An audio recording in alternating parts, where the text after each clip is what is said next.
My post was a post from Alex Jones that he did in the early 90s or late 90s about secret societies in America of occults. And it's true. And it's true. And it's true. And it's true. Why do we have to pretend every other group on earth has bad people in their group except Jewish people? Never ever has there been a Jewish person that used their wealth to hurt others, and anyone that says there is quote unquote anti-Semitic. Really? Let's say that Kyrie Irving or Kanye West said something that was not anti-Semitic. All right? Let's say you would even agree that it's not anti-Semitic.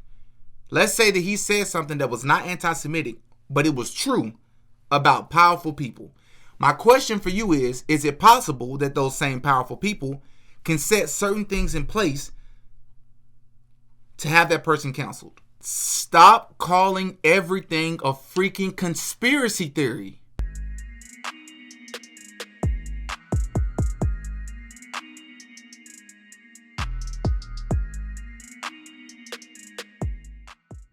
Man, welcome back to another episode of the Ruling Class Podcast. And of course, I'm your host, Didi, back up in this bitch with another video. And if you're new to the show, please know that I'm thirsty to grow and to drink some of this water. You can help me out by liking this video and subscribing to the channel. That's all I ask, but don't worry, I'm going to give you a sec to do that to help me out.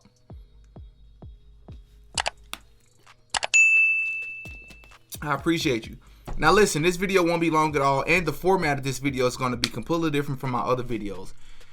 I just have a question, man. It's kind of like a reverse psychological type question because I kind of know the answer, but then I don't. What the heck is a conspiracy theory? What is a conspiracy theory? Because at this point, I feel like we don't even know what a conspiracy theory is. Now, before y'all want to give me the Google definition, the Google definition is a belief that some covert but influential organization is responsible for a circumstance or event. That's a conspiracy theory? So how come whenever people use the conspiracy theory, they use it for like everything? It's like, in the height of this Kanye West and Kyrie Irving situation, man, and this whole anti-Semitic thing and how both of them are really being counseled right in front of our faces, it's like, it just makes you question all over.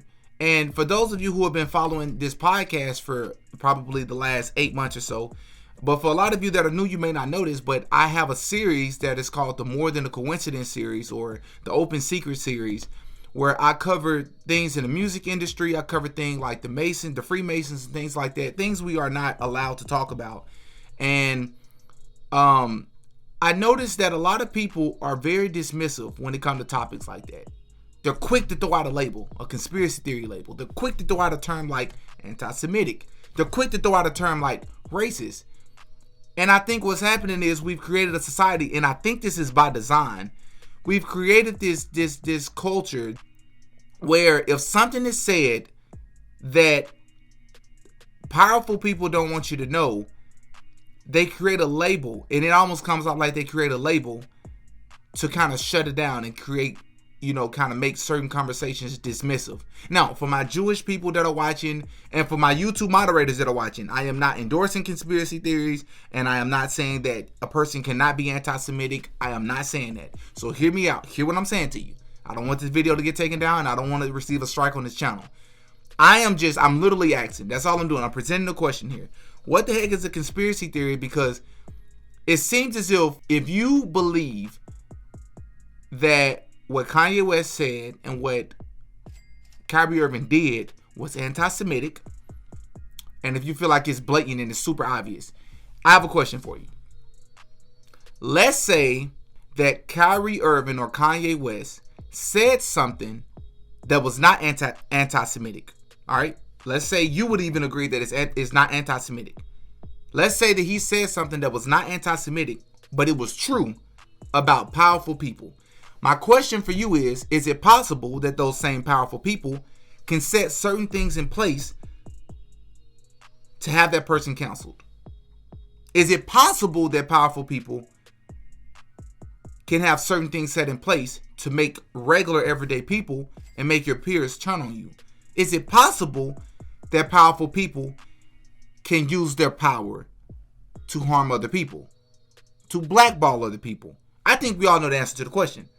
Like, for example, with the Kyrie Irving situation, the film that they were calling anti-Semitic, what they didn't tell you is that there are several things in that film that is true. There are several things in that film that were not anti-Semitic, but they don't talk about that stuff. For example, how they mention how a lot of Jews worship Lucifer, worship Satan, right? Worship the Baphomet, right? That's not a conspiracy theory. There are many films, there are Jews that have come out and have admitted that that is true, right? That's a part of history. It's not saying that all Jews worship Lucifer. It's saying that there are Jews that worship Lucifer. The problem is, if you say that there are powerful Jews that worship Lucifer and it's been documented in history, or there are other Jews who have been affiliated with these people that have come out and admitted to this, you would still call it a conspiracy theory. How? If I told you that the people that I grew up with, my family worships God Almighty, right? Jesus Christ. Would you call that a conspiracy theory? You wouldn't. You would only call it a conspiracy theory if it's considered something that's evil. Help me understand that. It's not a coincidence that that part was never talked about. So when I create a series like a More Than a Coincidence series or Open Secret series, and I cover things like satanic imagery and music videos, this is where my mind is blown.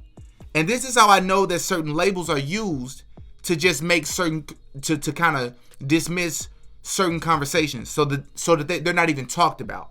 As a matter of fact, boom.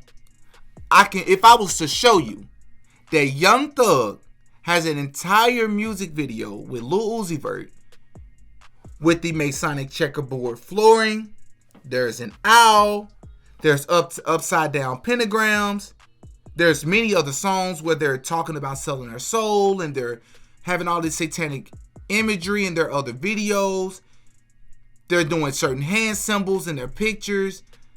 If I was to present that to you, you would call me a conspiracy theorist, wouldn't you? You would. So I would ask you, what the heck is a conspiracy theorist then? I just showed you these things in his music video. I just showed you his lyrics. I'm telling you, I'm a critical thinker.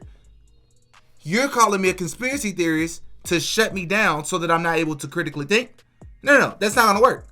So I ask, seriously, I really want everybody that's watching this video, please hop in the comment section and educate Demetrius on what it means to be a conspiracy theorist, what it means for something to be a conspiracy theory.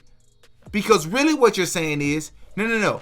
Anything that's considered taboo, anything that's considered 100% you can't prove it, is a conspiracy theory.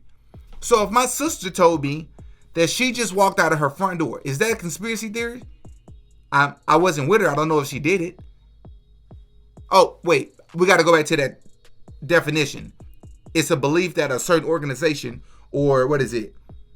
Influential organization is responsible for a circumstance or event. So if a group of people told me that they went and kicked over that lemonade stand and I wasn't there, and I told them that I didn't believe it, is that a conspiracy? Like, I'm just trying to understand, because Kanye West just came out and shared a tweet, or I'm sorry, he just shared a screenshot of text messages from this guy. I believe it's one of his handlers or something like that, of this guy basically threatening to have Kanye West put back into a mental institution.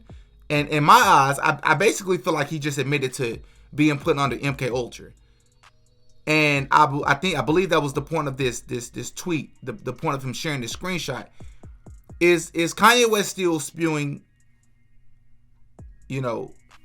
conspiracy theories when he shares a screenshot?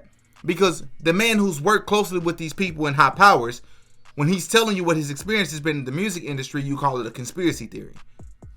Okay. You have everybody in the media and their mama and their brother and their sister criticizing Kyrie Irving. Not a single person agrees with him, when we all know that that's not true. We know that there's many people that agree with Kyrie Irving. We know that there's people that support Kyrie Irving that's even publicly spoke out about him. But they've chosen not to do it. And a lot of them are probably doing it to protect their bag, right? They have families to feed. They don't want to get fired. They don't want to be canceled. We get it. They're not standing up to the powers that be. They're buck breaking, or whatever people like to call it, whatever. And in some cases, you can't blame them, right? You want to keep your job, so you just want to keep your mouth shut.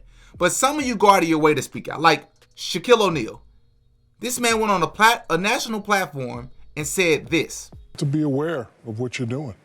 And you have to be aware that sometimes when you put stuff out, not everybody's gonna like it. Some people are conscious, some people are not. I can tell he's not conscious, he doesn't really care what's going on. But us, I know that the game that we used to love and we promote, it brings people together. And it hurts me sometimes when we have to sit up here to talk about stuff that divides the game. Now we got to answer for what this idiot has done. Really? Really? When it's being reported that you had that same film allegedly played at one of your movie theaters, but then you get on national television and call this man out of his name. The buffoonery that we see. So all I'm saying is I need people to educate me on what it means to have a conspiracy theory, because I feel like we have a term and then the government or those who are in power or whatever have took these terms, hijacked it, and used it in their favor. So anti-Semitic, yes, I understand that you can be anti-Semitic, that it's a real thing. But I feel like there's a textbook definition that we can read, and then there's a way that people actually use it in real life. That's why I don't like these textbook definitions. So somebody educate me on what it means to be anti-Semitic. Somebody educate me on what it means to be a conspiracy theorist. Because I can read what it means to be anti-Semitic, but then I would see different Jews, different people giving different explanations and different examples of what they find to be anti-Semitic that the next person, the next Jew, wouldn't find to be anti-Semitic. Same thing with a conspiracy theory. What's up with these labels in 2022? I just need somebody to educate me on this, man, because I'm really lost. Until next time, peace. Oh, yeah, Diddy got a podcast.